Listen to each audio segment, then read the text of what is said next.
እንዴት ናችሁ? ደህና ናችሁ ወይ? አላችሁ ነው ያለው። እኔ ውዶች ደህና ነኝ አለሁኝ። እናንተ እንዴት ናችሁ? ያላችሁበት ሰላማችሁ ብዝት ይበልልኝ።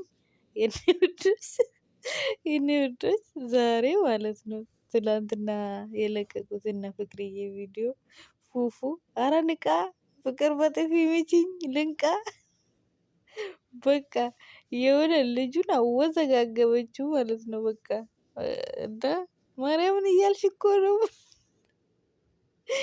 ግን ይሄ ነገር ድራማ ይመስላችኋል ወይንስ የእውነቷን ነው? እኔ ግን አላመንኩም። ምንድን ነው? ለምን ፉፉ እንደዚህ ሆነ? የምሬን ነው የምላችሁ ማለት ነው። እንትን አላለኝም ማለት የሆነ እንትን ፈጠረብኝ፣ ጥያቄ ፈጠረብኝ። አውቃለሁ እኮ አይኖ አውቃለሁ፣ ታፈቅረዋለች በጣም እሱም ያፈቅራታል። አብሮ አደጓ ነው፣ አብረው ነው ያደጉት። በቃ ሙሉ እውነት ነው እንዳለችው ከኔ በላይ እሱም ማንም የሚያውቀው የለም ብላለች። እሱም ደግሞ ከኔ በላይ እሷን የሚያውቃት የለም። በቃ ይሄ እንትናቸው ነው። በቃ ይሄ ዋና ንግግራቸው ነው። ይሄ እውነት ነው። አብሮ አደግ ናቸው። ከልጅነታቸው አብሮ የመጡት ናቸው። በጣም ብዙ ነገር አብሮ እንትን ያሉ ናቸው እና አብሮ እያዩ በጣም ብዙ ፈተና፣ ብዙ ደስታዎችን፣ ብዙ ለቅሶዎችን፣ ብዙ ሳቆችን አብረው ያሳለፉ ናቸው እና እውነት ነው። ከሁለቱ በላይ እነሱን የሚያውቃቸው ሰው አለ ብዬ አላስብም። እኔም ቢሆን ማለት ነው። ግን ደግሞ ትልቅ ደግሞ በእነሱ መካከል እንትን ያለ እንትን የሆነ ገደብ አለ። በቃ እሱን ማብራራት አይጠበቅብኝም ሁላችሁም ታውቃላችሁ ማለት ነው። እና ይሄ ምንም ቢሆን ሊሸፈንና ሊዋሽ የማይችል ነገር ነው። ይሄ በመሃላቸው ያለው ነገር ማለት ነው። ስለዚህ አይዶን ነው አላቅም። ይሄ እንዴት ሊሆን እንደሚችል ግን ደግሞ ይሄ ዛሬ ያወራችው ፍቅርዬ በዚህ ቪዲዮ የገለጸችው ፍቅርዬ የእውነት ነው። የእውነት ነው። ለምን አልዋጣልኝ? እኔ ለምንድን ነው ግን የምር አላቅም። የሆነ ይሄ እንትኔ ላይ አነቀኝ። ውሃ ብጠጣ አልወርዳለኝ። በቃ አልወርዳለኝ። በጣም እኮ በቃ አብሮ በሆኑ እኮ ከማንም በላይ ደስ ይለናል እኮ። ምክንያቱም አብሮ ያምራሉ። አብሮ በቃ እኔ እንጃ በቃ በጣም ነው ደስ የሚሉት ግን አብሮ ሲሆኑ ማለት ነው። በቃ አብሮ ሲሆኑ የሚግባቡት በአይን ነው ሁላ የሚግባቡት። በቃ የሆነ በፊታቸውን ይናበባሉ ማለት ነው። የምሬን ነው አላቅም። በጣም ነው ደስ የሚለኝ እኔ ሁለቱ አብረው ቢሆኑ በጣም ነው እግዚአብሔርን በቃ አላቅም። በቃ ወልደው ከብደው በቃ የምር በቃ ልጃቸውን ባይ እኔ በዘመኔ በእድሜ ልጃቸውን ባይ እኔ የምር በጣም ነው ደስ የሚለኝ። ግን ደግሞ አላቅም የምር አላቅም። በቃ ትላንትና በጣም ነው ደስ ያለኝ። በነገራችን ላይ በጣም ነው ደስ ያለኝ። በቃ የሆነ አላቅም ግን የራሴን የመሰለኝ በቃ የዱሮዎቹን እንትኖችን ነው ሳስታውስ የነበረው እና ታውቃላችሁ አይደለ በዓል ሲመጣ እየሰከረች የምታዝገው ነገር ምናምን እና በጣም ነው እሱ በጣም ነው የሚናፍቀው። በጣም ነው የናፈቀኝ እና ይሄ ነገር ድራማ ካልሆነ ማለት ነው ነገ ከነገ ወዲያ የሆነ ነገር መሃላቸው ካልተፈጠረና ይሄ ነገር ድራማ ካልሆነ እሰየው እሰየው። ምክንያቱም ዛሬ ደግሞ ፉፉና ፈቲ መጥተው ነበር ማለት ነው። በፈቲ ቤት ቪዲዮ ተለቆ ነበር ዛሬ እና የሆነ ቡሪካ ሲያወራ ምንም እንትን አላለኝም።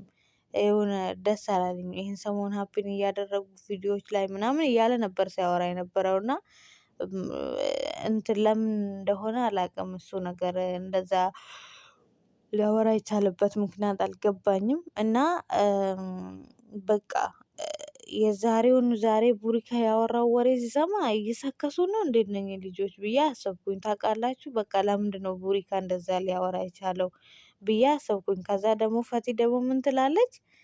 ከሴት ጋር ነበር ሲያወራ የነበረው እና ምን ጨነቀሽ አንቺ ምን ያቃጠለሽ ፍቅረኛሽ አይደል ጓደኛሽ እንጂ እንዴ ብዬ በቃ ዝም አልኩኝ። ቆይ ቪዲዮ ስሰራ አቃጥርልሽ የለ በደንብ ብዬ ዝም አልኩኝ ማለት ነው። እና ፈቲ ከሴት ጋር ነው ሲያወራ የነበረው። ስለዚህ እኔ ደግሞ በቃ ስራ ላይ እንደሆነ አቅ ነበር። ግን የሴት ድምጽ ስሰማ ጊዜ እንትን በጣም አጠንክሬ ጠራሁት ምናምን ምናምን እና ምን አቃጠለሽ አንቺ? ለማለት ታቃጥሪ መጣሽ? እሱ ከሴት ጋር ያውራ ከወንድ ጋር ያውራ፣ እኛ ምን ይመለከተናል? አይመለከተንም እኮ። አንቺ ደግሞ ምን አስቀናሽ? ፍቅረኛው አይደለሽም ጓደኛው እንጂ ኖ። በኋላ ላይ እየሄድሽ አንቺም ደግሞ የሆነ ስቴፕ ከፍ ባልሽ ቁጥር በቃ አፈቀርኩ ልትዩ ነው። ይኸውልሽ ሌላ ጉድ እንዳታመጪብን ነግሬሻለሁ። መዘዘኛ ሁላ። ስሙኝማ ፈቲና ቡሪካ አንድ ላይ ሲሆኑ አያምሩም? የሆነ ፈቲ እኮ በጣም ቆንጅዬ ልጅ ናት። በጣም ታምራለች። የምሬን ነው የምላችሁ ማለት ነው። በጣም ውብ ልጅ ናት። ይኸው እዛ ጥሻ ውስጥ ነው ካቷት የሄደው። ደግሞ በኋላ ላይ እንዴት እንደሚያናድድ ይሄ ልጅ ራሱ ይደረጋል። አሁን ቡሪካ እንደዚህ ከእንትን ውስጥ ትከታታለ። ንዴቱ ወደ ሳቅ ተቀየረ።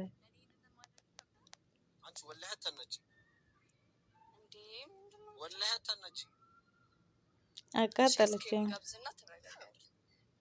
ወላሂ አታናጅ። እሺ በቃ እሺ። ለምንድን ነው የጠራሽ?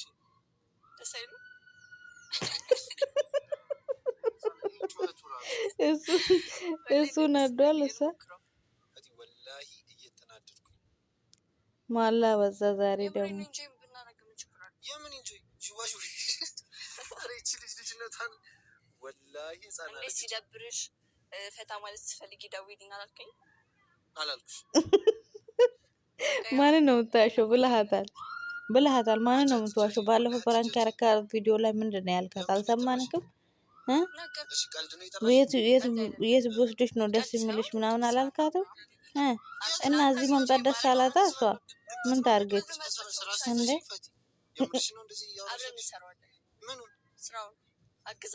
አዎ በቃ አውራችሁ ስሩ፣ ችግር የለውም።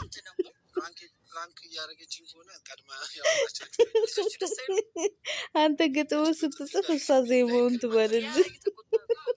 አብራችሁ ስሩ። አንተ ግጥም ትጽፋለህ፣ ትገጣጥምላታለህ፣ እሷ ደግሞ ዜማውን ትልልሃለች። ድምጿም ያምራል በጣም ደግሞ በዚህ ላይ ከአንተ በላይ እንደውም የእሷ ድምጽ ነው የሚያምረው። ቡሪካ የምር አንተ ግጥሙን ብቻ ቁጭ ብለህ ጻፍ፣ እሷ ደግሞ ዜማውን ትልልካለች። በቃ ዋው ነው። ከዛም በኋላ አጤን እንደዚህ ይሄ ነው ታዲያ የመጫወቱ ምናምን እና ስራ መስራቱ አንድ ላይ።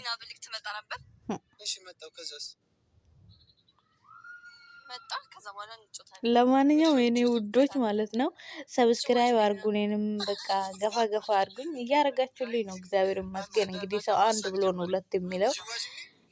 ከዜሮ ላይ ነው ሰው ተነስቶ ትልቅ ደረጃ ላይ መድረስ የሚችለው። ይሄንን አውቃለሁ አምናለሁም። ስለዚህ ይሄው ከተታት ገደል ሰብስክራይብ አርጉኝ ብዬ ሳልጨርስ ገደል ትከታታለህ። ቡሪካ የስራክን እስጥክ የምር አንተ አረ ነይ የት ይዟልሽ? እኔ እናት ሄዷል እሱ። ተይው በቃ ተይው።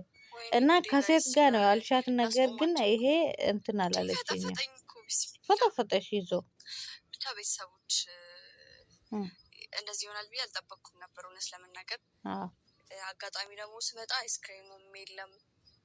ባይዙ በጣም ነው የመጣኝ።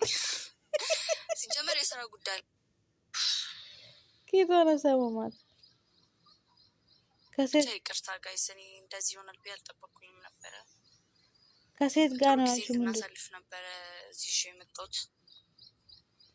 ግን በቃ አንዳንዴ ከሴት ጋር ነው ያልሽው? ወሬ ምንድን ነው? ይህ ነገር ደግሞ ጓደኛሞች እስከሆነን ድረስ በጓደኛሞች መካከል ደግሞ ምንም አይነት ሚስጥር የለም። ሰው ለምን ይደብቀኛል? ከሴት ጋር ማውራቱ እስከ መገፍተር ድረስ ከሴት ጋር ነው እያወራሁት ያለሁት ብሎ እንድነግርሽ ነው የፈለግሽው? በዚህ አይነት ሁኔታ እንደዚህ ጥሎኝ ይሄዳል ብዬ አላሰብኩም ነበር። እውነት ለመናገር ከፍቶኛል። ከበፊትም ስመጣ በዛውም አንድ ላይ ጆይንት እናደርግ ብዬ ነው።